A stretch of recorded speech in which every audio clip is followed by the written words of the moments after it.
Well, welcome to my channel, everyone. Today we're going to go over some of my workout stuff that I did today. A little bit about me. Was in the Marine Corps for 4 years. Certified CPT. Expires in June though, so won't be certified for too much longer. But anyway, yeah, let's get into it. All right, you'll see here I'm doing some bench press. Got 245 on the bar. You'll see that whenever I do this, I usually try and go for a pause. On all my reps, all my sets. That's how they do it in powerlifting, kind of competition standard, and then also it just makes it a little bit harder. I think it builds a little bit more muscle too, in my personal opinion. I don't know how true that is, but once I started doing that, it seemed like I got a lot stronger doing my bench press. So I always go for the pause. I recommend it for everyone. You'll see here how I'm retracting my shoulders and I'm flexing my lats. So my upper back is super tight and I have my feet underneath the bench pushing into the ground.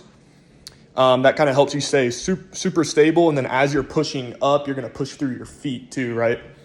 I try to do that. I'm not always, the best at doing that. My form kind of fails once I get a little tired, a little fatigued, but I feel like that's everyone, right? The bar path kind of needs to come back and up, not just straight up. Again, that's what you're supposed to do. Do I always do that? No, but it is something to think about and to look for whenever you're bench pressing. So I ended up doing 3 sets of 5 at 245 and then 1 set of 5 at 225. I didn't record that one because some lady had to use that area where I was recording. And then after that, on my final set, I did the 275 that you just saw. Felt pretty good, but form was kind of given out on some of the 245, and on the 275 it did a little bit towards the top. My butt lifted up a little bit, but it comes with fatigue, so. All right, and if you were paying super close attention, you'll see here that I've switched from bench press to pull-ups. I also switched gyms because there wasn't enough room in the one I was in currently at my apartment, so. But anyway, here I'm doing, just full extended pull-ups. Right now I'm doing 5 pull-ups every minute on the minute.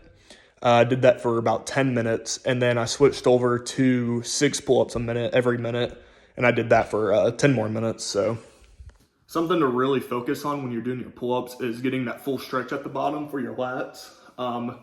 That's the most important part, in my opinion, for the pull-up. That's where you're going to get the most muscle growth, is whenever your muscle is completely stretched.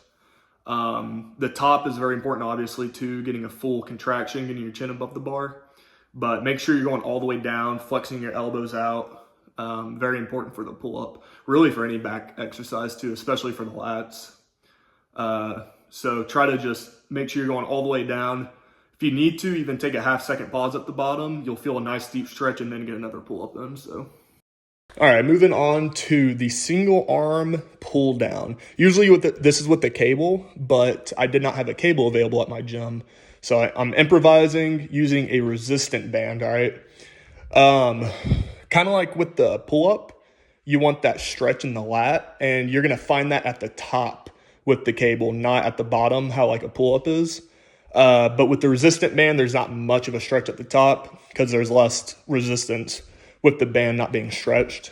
But doing it with the band is better than not doing it at all. So here I am. So you'll see me kind of crunching down whenever I'm pulling the band. And whenever I do that, it feels like I'm almost getting a little bit more contraction on my lats. It's kind of hard to explain, but I would highly recommend everybody to try it. Do it kind of slow whenever you first do it. And then also to reach over and actually touch your lat like I'm doing, and it'll help with that mind-muscle connection. It really kind of promotes blood flow, helps you concentrate on the primary muscle movement instead of using a bunch of the secondary muscles and support muscle groups, right? Last exercise of the day, if you haven't caught on yet, I'm doing chest and back. Not doing a whole bunch of the different exercises today, but the exercises I am doing, trying to go to failure or close to failure. So this one I'm doing resistant man push-ups. This I've recently started doing, and I found it extremely effective. It's helped me with my bench press. It's helped me obviously doing more push-ups. I feel like I look better after doing them too. Like my chest has grown and shoulders.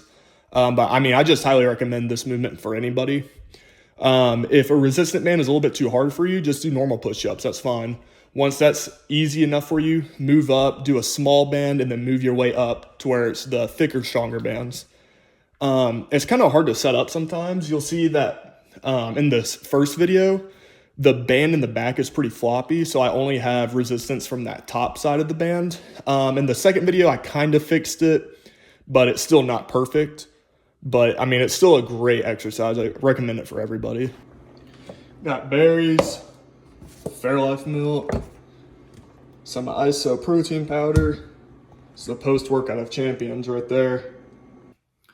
If it seems like that last part was just thrown in there randomly, it's because it was. Trying to get over the socially weirdness I feel doing this, you know what I mean? But anyway, that was my workout for the day. Again, I have a little bit of experience with this, being in the military for 4 years, and I am a certified personal trainer.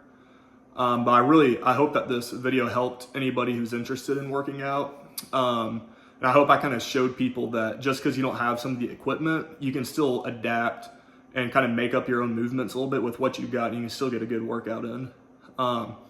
You know, everybody's got to start from somewhere, whether it's doing normal push-ups on your knees, going into normal push-ups, and then resistant band push-ups. Same with pull-ups. If you got to use a band to do pull-ups, that's fine. You know, everyone's got to start somewhere. But for the future of my channel, I'm going to start posting challenges. That'll be my next video. I'm going to be sharing with you guys some challenges I have for myself coming up in March, maybe April, and then in May. But I'll keep you guys posted. So yeah, thanks for stopping by.